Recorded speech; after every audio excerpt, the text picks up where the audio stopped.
अस्सलाम वालेकुम दोस्तों, मैं डॉक्टर तंजीम सिराज। मेरे इस यूट्यूब चैनल में आपका बहुत बहुत स्वागत है। आज बात करेंगे how to stop overthinking, यानी कि ज़्यादा सोचने की बीमारी को कैसे रोकें। ये एक बहुत बड़ा समस्या है कि हमने कह दिया कि हाँ, ज़्यादा सोचने की बीमारी को हम कैसे रोकें। ये कोई ऐसा खेल नहीं है कि हमने एक स्विच को जो है ऑफ़ कर दिया, स्विच ऑफ हो गया और जो है थॉट प्रोसेस रुक गया, हमारी सोच रुक गई, ज़्यादा सोचने की जो हमारी बीमारी थी वो ख़त्म हो गई। यह स्विच ऑन किया, फिर से ये स्टार्ट हो गई। सबसे पहले इसके लिए ये जानना ज़रूरी है, सबसे अहम बात यह है इसके लिए कि हमें सेल्फ अवेयरनेस यानी कि हमें खुद को पहले ये पता करना होगा और हमें ये रियलाइज़ करना होगा, हमें ये मानना पड़ेगा कि क्या हम ओवर थिंकर हैं, क्या हम ज़्यादा सोचते हैं, क्या हम एक ही सोच को बार बार, एक ही ख्याल को बार बार हमारे माइंड में चलता है। हम ये मानने को तैयार हैं क्या कि हम रूमिनेशन के शिकार हैं या ऑब्सेसिंग के शिकार हैं या हम ज़्यादा सोचने की बीमारी के शिकार हैं। अगर हम ये बात मान लेंगे, हाँ हमारे अंदर ये कमी है, तभी हम उसके सॉल्यूशन के बारे में आगे सोचेंगे, यानी कि उसका हल निकालने की कोशिश करेंगे। अब आज बात चल रही कि how to stop overthinking, कैसे रोकें। तो सबसे पहले जो इसके कारण होते हैं, यानी कि जिस कारण की वजह से आपको ओवर थिंकिंग होती है, वो ऐसे पहलू, जिन पहलुओं की वजह से आपको ज़्यादा सोचने के बारे में सोचना पड़ता है, उन पहलू पर नज़र डालनी पड़ेगी। फिर उन कारणों को हमें हटाना होगा और हमें अपने माइंड को पूरी तरीके से ट्रेन करना होगा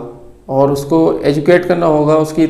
एक लॉन्ग टर्म प्रोसेस है, काफ़ी दिनों, इसमें काफ़ी टाइम लग सकता है। इसमें लॉन्ग टर्म प्रोसेस है कि अपने माइंड को सही करें, सही डायरेक्शन में लेके आएँ और बताएं कि आपको इससे जो है लड़ना है और आपको इन ज़्यादातर जो सोच जो चल रही है इसको हमें सही डायरेक्शन में लेके आना है। अब इसका जो मैंने बताया कि मतलब जो कारण है, जो कॉज है, किस वजह से हमें ओवर थिंकिंग होती है, वो वजह हमारी किसी की कुछ वजह हो सकती है, किसी की कुछ भी वजह हो सकती है। मान लिया एक वजह ये है कि ज़्यादातर लोग इंसोम्निया ओवर थिंकिंग, यानी कि जब कुछ लोगों को नींद नहीं आती है।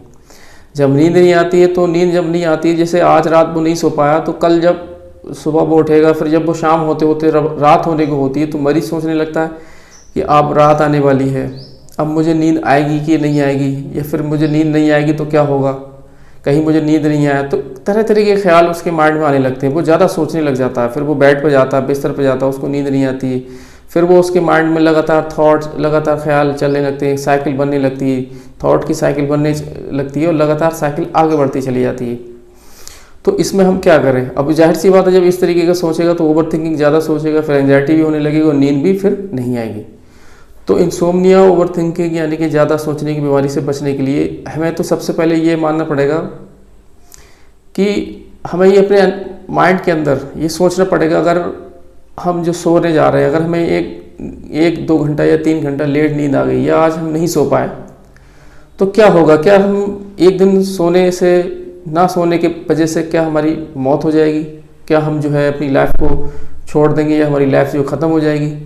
तो अपने आप को एक माइंड सेटअप करना पड़ेगा कि 2-4 घंटे लेट सोने से हमारी ज़िंदगी में कोई तब्दीली नहीं आने वाली, कोई परेशानी नहीं आने वाली। वो बात अलग है कि अगर ये चीज़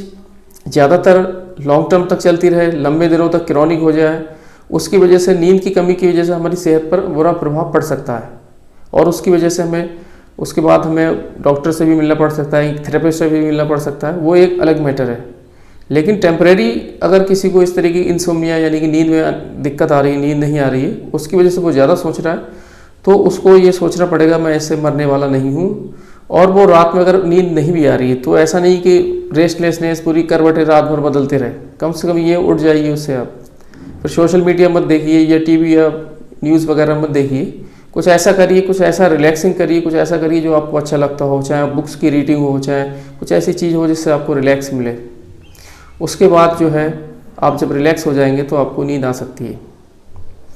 एक बात यहाँ पर दूसरी बात आती है कि एंजाइटी एंड ओवर थिंकिंग, यानी कि कुछ लोग एंजाइटी और ओवर थिंकिंग का जो रिलेशन है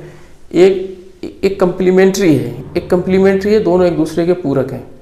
यानी कि जिन लोगों में एंजाइटी यानी कि घबराहट होती है तो वो जाहिर सी बात उनके अंदर ओवर थिंकिंग एक सिम्टम आ जाता है, यानी कि ज़्यादा सोचने की बीमारी एक सिम्टम आ जाता है, लक्षण आ जाता है। तो इसके लिए हमें सबसे पहले एंजाइटी को ट्रीट करना पड़ेगा ताकि वो ज़्यादा नहीं सोचे। अब वो एंजाइटी उनकी किसी भी चीज़ को लेकर हो सकती है, जैसे किसी ने बहुत ज़्यादा बिग मतलब गोल तय कर लिया, हमने अचानक से बहुत बड़ा फैसला ले लिया, बहुत ज़्यादा बिग गोल तय कर लिया, एक ऐसा गोल तय कर लिया जो हमारे लिए अभी इतनी आसानी से वो मुमकिन नहीं हो पाएगा, वो लॉन्ग टर्म गोल है, तो उससे ज़्यादा एंजाइटी बढ़ने लगती आती है, तो फिर ओवर थिंकिंग बहुत ज़्यादा सोचने लग जाते हैं। तो जब एंजाइटी के लिए रिड्यूस करना पड़ेगा, जब एंजाइटी रिड्यूस होगी तो उसके साथ साथ हमारी ओवर थिंकिंग यानी ज़्यादा सोचने की बीमारी भी हम ठीक कर सकते हैं, उसे हम कब सोच सकते हैं। इसके लिए हमें क्या करना होगा, इसके लिए हमें करना होगा कि भाई छोटे छोटे गोल डिसाइड करने होंगे, छोटे छोटे गोल्स, छोटे छोटे टारगेट डिसाइड करने होंगे, फिर उनको अचीव करना होगा, और उनको अचीव करने के बाद हमें अपना थोड़ा सा जश्न मनाना होगा कि हमने ये अचीव कर लिया, ताकि उससे हमारा कॉन्फिडेंस बिल्डअप हो, आत्मविश्वास बढ़े। तो छोटे छोटे टारगेट को लेकर चलना है, बहुत सारे एकदम लंबे चौड़े टारगेट नहीं लेना जिससे कि आपको एकदम स्ट्रेस हो जाए, एंजाइटी हो जाए, बहुत ज़्यादा सोचने लग जाए आप, और एक कैटास्ट्रोफिक जिसे बोलते हैं कि एक एक्सट्रीम कंडीशन में चले जाए जहाँ आपको लगे अब सब कुछ बर्बाद हो जाएगा, सब कुछ खत्म हो जाएगा, एकदम निगेटिविटी की हद तक पहुँच जाए। तो ये जो एंजाइटी और ओवर थिंकिंग यानी कि ज़्यादा सोचने का जो रिलेशनशिप है, तो एंजाइटी हम ट्रीट करेंगे तो ओवर थिंकिंग भी हमारी ठीक हो जाएगी। और एक पहलू दोस्तों ये आता है कि डिसीजन मेकिंग यानी कि निर्णय लेने की शक्ति। डिसीजन मेकिंग कभी कभी क्या होता है, हम लोग जब डिसीजन लेने की आगे बढ़ते हैं या कोई भी टॉपिक है या किसी भी चीज़ पे ज़िंदगी में हर छोटी छोटी चीज़ों में, बड़ी बड़ी चीज़ों में फैसले लेने रहते हैं, डिसीजन लेने रहते हैं, निर्णय लेने रहते हैं। भले हमें चाहे रेस्टोरेंट को एक रात ठहरना हो, या कोई हमें ट्रेन से सफ़र लंबा करना हो, तो ये बहुत सारी चीज़ें हैं, या फिर हमें कोई बहुत बड़ा एक अहम फैसला लेना है, तो उसमें भी जो है डिसीजन मेकिंग की वजह से, जैसे कोई बड़ा फैसला लेना है, कुछ लोग क्या करते हैं बहुत शॉर्ट टाइम में उस फैसले को लेने की कोशिश करेंगे।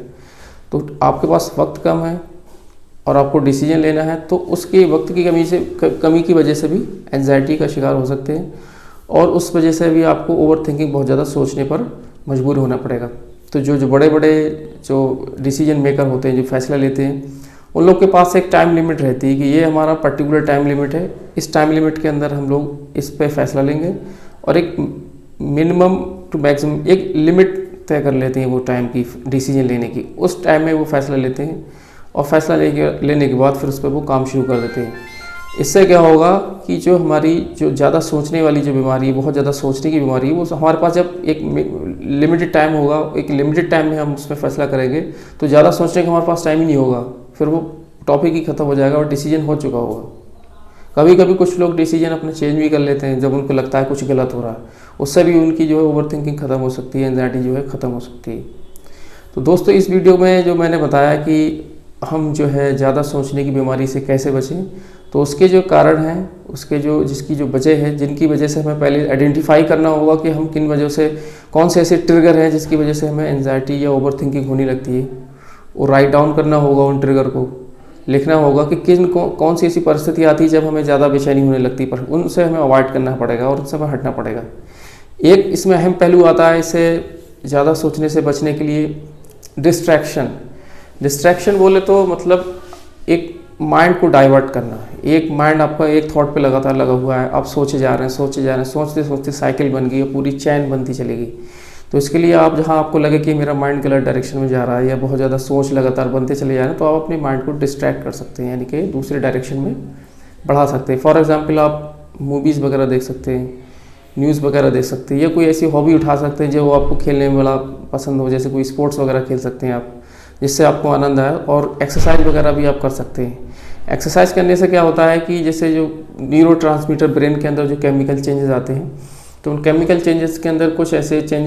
जो न्यूरोट्रांसमीटर होते हैं जिनकी अगर लेवल बढ़ जाती है तो हमें काफ़ी अच्छा लगता है, यानी कि हम अच्छा फील करते हैं, डिप्रेशन में नहीं जाते। कुछ ऐसे होते हैं जिनकी तादाद घट जाती है तो फिर हम जो है हमारा मूड जो है दूसरे तरीके का हो जाता है और गलत तरीके के ख्याल हमारे माइंड के अंदर आने लगते हैं। तो मेडिटेशन और माइंडफुलनेस जैसे एक्सरसाइज, योगा या फिर आप नमाज भी कर सकते हैं। जो चीज़ आपको अच्छी लगती है अपने विचारों को शुद्धिकरण करने के लिए आप उसको इस्तेमाल कर सकते हैं। तो इस तरीके से ये जो 3-4 पॉइंट मैंने बताए, इनसे हम ज़्यादा सोचने की बीमारी से बच सकते हैं। दोस्तों आज की वीडियो बस इतना ही। Thank you.